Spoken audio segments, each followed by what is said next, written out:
we got these 3 chairs from a friend. They look to be solid oak. They've just been vacationing in our garage, which is basically like an outbuilding. They're cool. I don't know if we're gonna be able to salvage them. I'm pretty sure all these backs are broken. It's got these through pieces that are cool. We'll see what we can do. This piece on the bottom somebody had added. Not exactly sure why, but that's just screwed. So we're gonna try and take them apart as much as possible, clean them up, repair anything we can, and go from there. See how it comes out. Let's go.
So everything's rough sanded to 60 grit. I got as much of that paint off as I could, or stain, or whatever it was. The chairs are so rustic, right? With all of it's like carved detail. It's not really my style, or at least what I like. So all of them have some type of splitting, whether it's in the wood or in this one. You can see like it's in the glue joint. So instead of just like throwing some wood in there or some glue in there and trying to kind of fill it in with sawdust, make it look,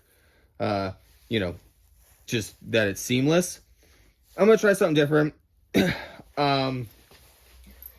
think it would be cool to have it look like these are stitched together, right? So I have some wire. It's this flex wire. And on each side of whatever crack there is going to be 2 little holes. Put the wire through, hit the drill on the ends, cinch it up.